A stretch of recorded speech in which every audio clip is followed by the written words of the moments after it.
అందరికి నమస్కారం అండి. మీడియా దేవుళ్ళు, మా డిజిటల్ వాడు చెప్పాడు మీడియా దేవుళ్ళు అని అనేసి. అతను చెప్పినా చెప్పకపోయినా మీడియా వాళ్ళు డెఫినెట్గా దేవుళ్ళు. ఎందుకంటే వాళ్ళు ప్రేక్షక దేవుళ్ళ దగ్గర తీసుకెళ్తున్నారు కాబట్టి 100% మీరందరూ దేవుళ్ళు అండి మాలాంటి కొత్త వాళ్ళకి.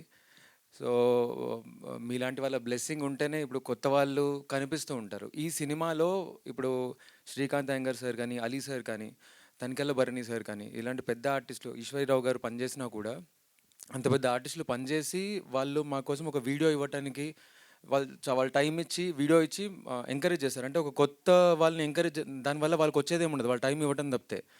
సో అలాంటి వాళ్ళు ఎంకరేజ్ చేసి మాకు చాలా హెల్ప్ చేశారు. కానీ ఈ సినిమా ఒక ఆపర్చునిటీలా కావాలి నాకు అని వచ్చిన వాళ్ళు మాత్రం ఒక పోస్ట్ పెట్టడానికి కూడా బాధపడుతున్నారు. అది నాకు చాలా బాధ అనిపించింది. మాకు ఒక కొత్త వాళ్ళు ఏంటి, ఒక ఆపర్చునిటీ ఇస్తే చాలు అని చెప్పి మన దాంట్లో ఒక పార్ట్ అయి ఉండి కూడా, బట్ కీపింగ్ దట్ అసైడ్, మీరు ఏ పక్షపాతం లేకుండా ఎలాంటి సినిమా అయినా సరే అది అది బాగుంటుందా బాగోదా, వీడు సినిమా ఇండస్ట్రీలో ప్రయత్నం చేశాడు, వీడిని మనం జనాల్లో తీసుకెళ్ళాలి అంటున్నారు. సార్ మీడియా మీరందరికీ పాదాభివందనం సార్. మీ అందరికీ చాలా థ్యాంక్స్. మీరందరూ ఇంత రావటం, మీ టైం ఇవ్వటం, ఇంత ఇంత పెద్దవాళ్ళని చూడటం నాకు చాలా సంతోషంగా అనిపించింది. అయితే మేము హైదరాబాద్లో ముందు కాలేజ్ టూర్ అంతా ఒక ప్లాన్ చేసి ఒక పేరు మూసిన కాలేజీలో పర్మిషన్ తీసుకొని నేను ఆంధ్ర వెళ్ళాం సార్. ఆంధ్ర మొత్తం నేనే తిరగాల్సిన ఆఫీసే, కొంచెం జనాల్లో వెళ్ళాలి కాబట్టి. సో ఆంధ్ర టూర్ వెళ్ళి అంతా చేసి నా వల్ల అయింది. అక్కడ గొర్రెలు కాసుకునేవాడో లేకపోతే రోడ్డు మీద ఉన్నాడో, చిన్నపిల్లల పెద్దవాళ్ళ, నా వల్ల అయినంత నేను ఎన్ని ఊర్లు తిరగలుగుతాను అన్ని ఊర్లు తిరిగి, ఎన్ని కాలేజీలు తిరగలుగుతాను అన్నీ తిరిగి వచ్చాను. వచ్చిన తర్వాత అదే కాలేజీలో పర్మిషన్ కోసం మళ్ళీ ట్రై చేస్తూ ఉంటే they didn't even respond.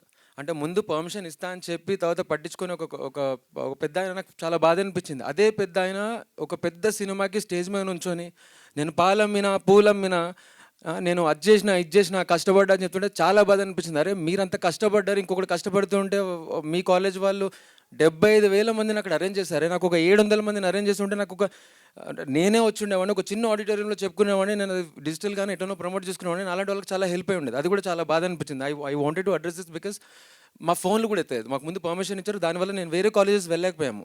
At least మాకు ముందు ఇన్ఫర్మేషన్ ఇచ్చి ఉంటే వేరే దగ్గర వెళ్ళేవాడిని. సరే అది అయిపోయింది. అది అయిపోయిన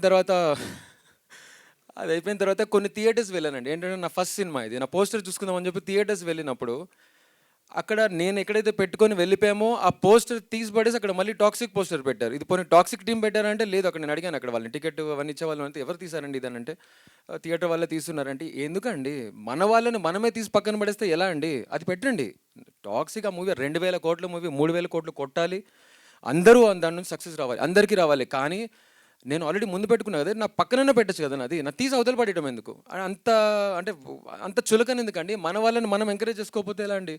కిరణ్ అబ్బవరం గారు ప్రతి సినిమాకి వచ్చే ముందు ఒక మాట చెప్తూ ఉంటారు, అక్కడ నాకు థియేటర్లు ఇవ్వరు, అక్కడ మాకు ఇది చేయరు అది చేయరు అని చెప్పి అంత బాధపడుతూ ఉంటారు. అంటే నేనంటే సరే కొత్తోడు నేను చెప్పుకుంటున్నాను, ఆయన ఆల్రెడీ ప్రూవ్ చేసుకున్నారు. అలాంటి వాళ్ళకి అలా ఉన్నప్పుడు ఒకడు వస్తున్నాడు, వాడికి ఏదో చేద్దామని పక్కన పెడతాడు, వాడు చేస్తున్న దానికైనా కొంచెం అంత తీసి పడేస్తే చాలా చాలా బాధ అనిపిస్తుంది. అంటే ఎంత ఫైట్ చేయాలి ఇంకా. సినిమా తీసేటప్పుడు ఫైట్ చేసాము, హ్యాండిల్ చేస్తూ ఫైట్ చేసాము, పోస్ట్ ప్రొడక్షన్ ఫైట్ చేసాము, ప్రమోషన్స్లో ఫైట్ చేసాము. అంటే ఎవరి కోసం చేస్తాం, మేము చేస్తున్నప్పుడు దానికి మన వల్ల అయితే మనం సాయం చేయాలి, లేదా సైలెంట్గా ఉన్నా బాగుంటుంది. అది తీసి పక్కన పడేసి అది ఉన్నప్పుడు దాని పక్కన ఉంటేనే బాగుండేది కదా. అంత తీసి పడాల్సిన అవసరం ఏమొచ్చిందని చాలా బాధ అనిపించింది మాకు. డిస్పైట్ ఆల్రెడీ స్టార్స్ లాగా పురువతున్న వాళ్ళు మాట్లాడుతున్నా కూడా. సో నేను అయినా కూడా భయపడేది లేదు, ఎందుకంటే టాలెంట్ ఉన్నవాడు ఎప్పుడూ భయపడ్డు. నేను కొత్త వాళ్ళకి చెప్తున్నాను సన్నా, ఇలాంటివి చాలా జరుగుతూ ఉంటాయి. ఈ మీడియాలో చూస్తున్న కొత్త వాళ్ళు ఎవరైనా ఇండస్ట్రీకి రావాలనుకుంటున్న వాళ్ళు, ఇలాంటివి 10x జరుగుతాయి. తగ్గకండి, ఎక్కడ తగ్గకండి. మీ కంటెంట్లో దమ్ము ఉండాలి, కంటెంట్లో మ్యాటర్ ఉండాలి, ఆడియన్స్ ఆనెస్ట్గా యాక్సెప్ట్ చేస్తారు. వాళ్ళు వచ్చి అక్కడ ఇప్పుడు ఈ సినిమాకి డెఫినెట్గా రాజమౌళి లెవెల్లో ఉంటుంది అన్నట్టు ఎక్స్పెక్ట్ చేయరు. ఈ సినిమా లెవెల్లో ఎంత బాగుంటుంది, వీడు ఎంత బాగా చూపించాడు, ఎంత బాగా పర్ఫామ్ చేశాడు, ఇవి డెఫినెట్గా చూస్తారు, ఇది ఎంకరేజ్ చేస్తారు. కొత్త వాళ్ళు ఎవరైతే ఇండస్ట్రీకి రావాలనుకుంటున్నారో పక్కన ఎవరున్నారా లేరా ఏది ఆలోచించకండి, రండి ఇండస్ట్రీకి. తీసుకొచ్చే కాన్సెప్ట్లో దమ్ము ఉండాలి, అదొక్కటి గుర్తుపెట్టుకుంది. అది దమ్ము ఉన్నప్పుడు మాత్రం ఎంతకన్నా రిస్క్ చేయండి. మనం ఏ పెద్ద సినిమాతో వస్తున్నాము, దేంతో వస్తున్నాము ఏంటి ఏది ఆలోచించకండి, రండి.